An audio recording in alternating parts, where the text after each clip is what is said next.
안녕하세요. 제 채널로 돌아와 주어서 고마워. 구독을 클릭하여 최신 비디오를 시청하는 것을 잊지 마십시오.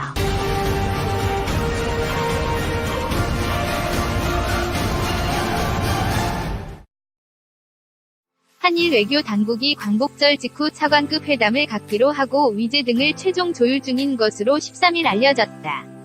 양국의 화이트리스트, 수출 심사 우대국 제외 조치 등으로 연일 갈등이 고조되는 가운데 차관급 대화를 통해 외교적 해법을 모색해보겠다는 취지다.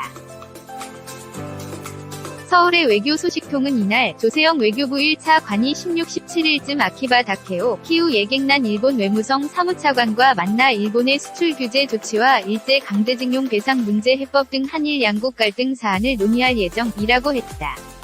장소는 미국 괌 등 제3국이 될 가능성이 큰 것으로 알려졌다.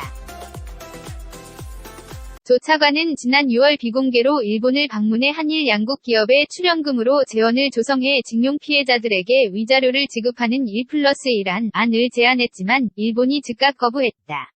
이번 회담에선 또 다른 징용 배상 대안, 한일 양국의 수출 규제 조치 문제 등이 논의될 것으로 보인다. 일본 측은 3에서 5개월 뒤 현실화할 수 있는 징용 관련 한국 내 일본 기업 압류 자산의 현금화 조치 중단을 요구할 가능성이 크다. 외교 소식통은 양국 입장차가 여전히 커 차관 회담은 대화 분위기를 잇는다는 의미 정도로 봐야 할 것이라고 했다.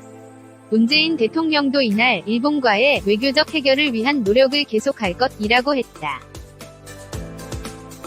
정부는 외교 채널은 열어두면서 일본 측 수출 규제 조치의 부당성을 알리는 국제 여론전은 병행하겠다는 방침을 세운 상태다. 이번 차관급 회담과는 별도로 조만간 미국과 캐나다, 유럽 등의 김현종 청와대 안보실 2차장, 이태호 외교부 2차 관 등을 보내 일본 수출 규제 문제점을 알릴 것으로 전해졌다.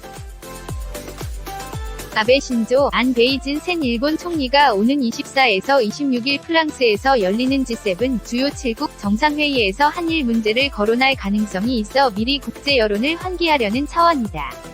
일본은 G7 회원국이지만 한국은 아니기 때문에 일본이 G7 국가를 상대로 자신들에게 유리한 외교 환경을 만들 수 있다는 우려 때문이다.